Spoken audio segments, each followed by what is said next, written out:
Jeremy Reagan is live with me tonight. Jeremy, thank you so much for coming on with me tonight. How has your life changed since the online army came after you?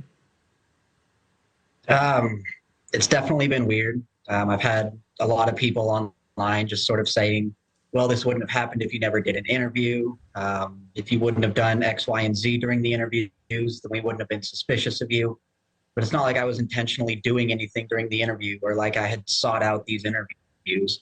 Every single time I've done one, it's been either the reporter or someone with the reporter asking me to do these. But people online have just been ruthless. They went through and gone through all of my social media history over the past decade, just trying to find anything and everything they can about me, pulling up Facebook posts from my mom from a decade ago saying, oh, he was a hunter back in 2012. He must have done it just because a psychic had done a reading and said that it was probably a hunter, even though almost everyone in Idaho hunts at some point. And so they've just been digging into anything and everything they can find about my personal life and trying to somehow link it back to this. So let's clear the air for anybody who's watching tonight and maybe still even has suspicions. So some of them said he refused to give his DNA to the police. Have the police ever come in contact with you or asked you for DNA or had any requests like that? Earlier today actually was the first time. Before this, they hadn't interviewed me other than that first day, a couple hours after the news broke that there was a killing there. But up until earlier today, I hadn't been contacted by the police. But then today, partly because of all the reports that people had sent in about me and the interview I did, as well as me going and talking with one of the local prosecutors about what I can do to clear my name, the officers came by my house today. They talked with me. They interviewed me. They didn't bring anything to collect DNA today, but they said, if we need you, will you come down to the station? I said, absolutely. And so if they give me another call or if they don't call me within a few days, I'll probably go down anyways. But to be clear, you problem. reached out to the prosecutor as well. Let's be really clear about that. So it's just absolutely an abject lie that you refuse to give DNA. You've spoken to them, you've offered it. They've said they'll come back and ask you for it. They certainly don't seem to think it's a big panic. And then the other question for the record, where were you when the murders occurred? I was in my bed. I went to sleep roughly at 11:30 that night, woke up somewhere between 8 and 9 o'clock the next morning. And so I was just in my house, in my bed.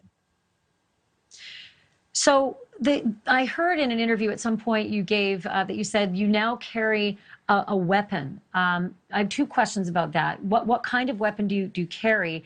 And then second, is it because you fear the killer that's out there or fear the trolls that are coming after you? It's a gun. It's just a handgun.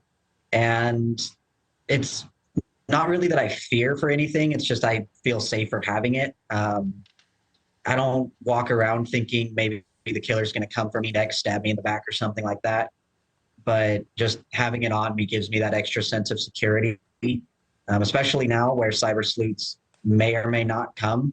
They've already contacted my friends asking questions about me. And so who knows if someone's going to go so far as to try and confront me in person, even though on Reddit specifically, I've gone through and posted and answered questions that people had, but you never know if someone's going to try and come talk to me personally or come try anything in real life. So sure, I just feel safer having it generally. We've seen people show up at murder scenes before who are not involved in any way in the story. I have one last question for you. I've got about 15 seconds left. Did you know the girls or had you ever been in the house? I didn't know them and I'd never been to the house. I'd been up to the front door because I had found a lost phone last semester. So I went, knocked on the door, asked if they knew whose it was. The girl that answered said no. So I left and went to the next house.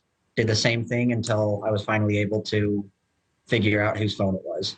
That's the only time I was at that house, but I was never actually inside.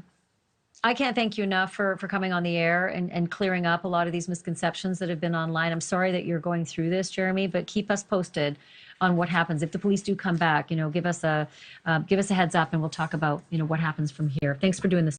Thank you so much for watching. Please do me a favor and like this video, subscribe, and turn on the bell icon to get notifications for when I post.